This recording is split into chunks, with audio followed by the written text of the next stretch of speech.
One of the things about 2018 is that we live in a world where a guy that like you wouldn't trust to be a regional manager of Applebee's is president of the United States. And that president of the United States, along, by the way, with all other Republicans, this is Republican foreign policy to detonate this deal and throw us into a new regional and potentially global crisis, to undermine something that was confirmed by all international observers as working to undermine moderate forces in the Islamic Republic of Iran, to undermine something that in fact actually was containing Iran's sort of mobility of action from a strategic perspective, and also to undermine something that, of course, the only rational lesson to pull out of this, not to mention what happened to Colonel Gaddafi, not to mention the Bush administration destroying the North Korean nuclear deal back during the Bush era, would be to attempt to get weapons capability as quickly as possible. The other aspect of this is that you have somebody like Anthony Scaramucci, who, when he's not calling in this program and making some very woke comments, actually, he's on MSNBC. And I said this on some TMBS content. In some ways, he's doing a service because he's actually proving again that just because you test well and go to Harvard Law School doesn't mean that you can't be a absolute and complete and utter relentless moron, fool, idiot, yutz, and jackass. Wharton. Precisely. Here is Anthony Scaramucci. This is 2018. This is close to the end of human civilization. And he's talking with Stephanie Ruhle about the Iran deal. And now, again, of course, this is distinctly stupid because it's Scaramucci. This is actually also mainstream Republican foreign policy that he's articulating on MSNBC. Anthony, what does this mean for the United States and our allies? Ian Bremmer, who has given the president a lot of credit for what he's done in North Korea, has said this would be the biggest slap in the face to our Western allies, worse than pulling out of TPP, worse than the Paris Accord. Maybe it's helping our Western allies. You know, I mean, it is. Well, let me finish. It's a very good time to be on the outside of the international community when you're battling Adolf Hitler. There's a group of people in the international community that want appeasement with Adolf Hitler.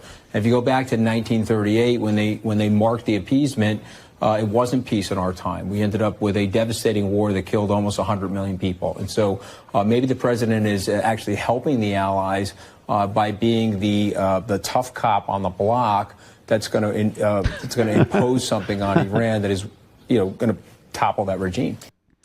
No, that is not what's going to happen.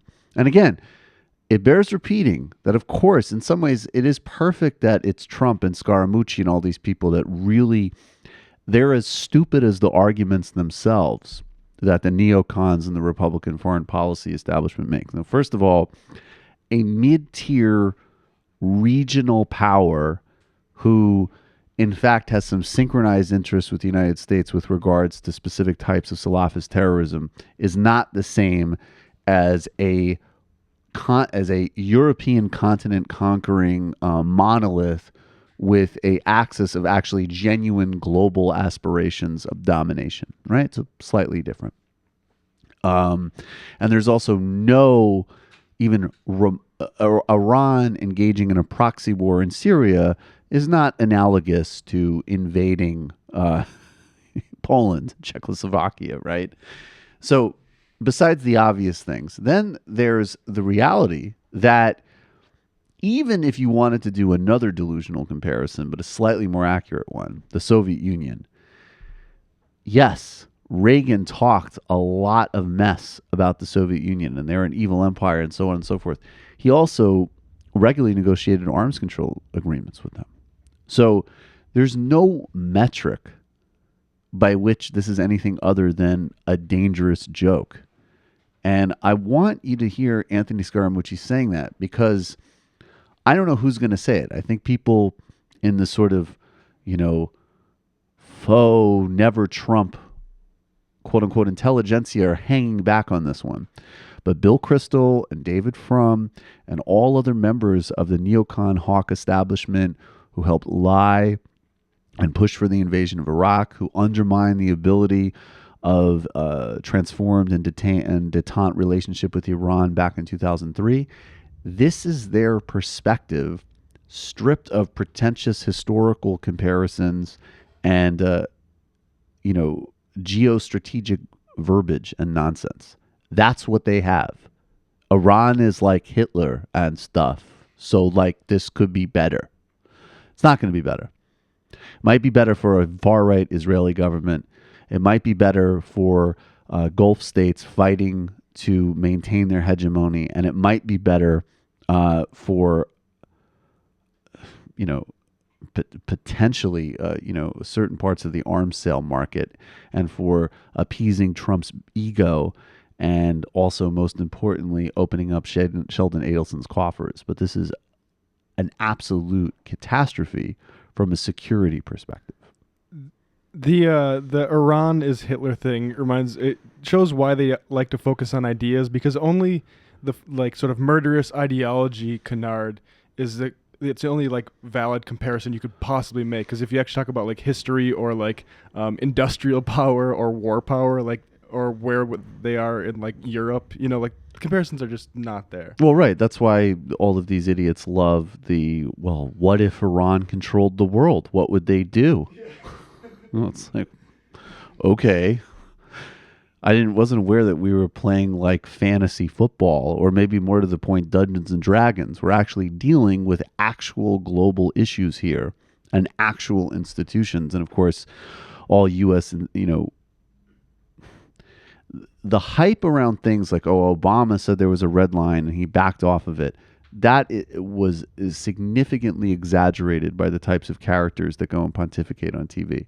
But this type of thing, to pull out of a vital and successful and always internationally verified global arrangement like this, that took actual painstaking diplomacy in a way that has actually been rarely seen in modern politics from either administration, to do it purely out of ideology, impulse, and capriciousness, that fundamentally undermines all U.S. credibility, to the point where, who looks responsible and rational in the world stage today? Rouhani or Trump? It's embarrassing even for a leftist like me how that's not even a question, that Iran looks more so. Brendan? Speaking of Adelson, he just dropped $30 million into the coffers of Paul Ryan today. Exactly.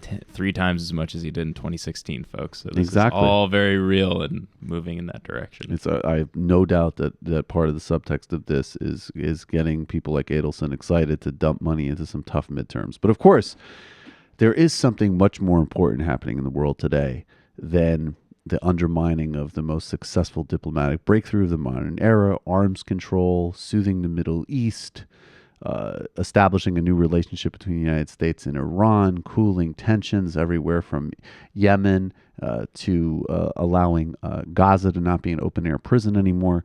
And that is, of course, that there is a group of men on YouTube who have their books criticized.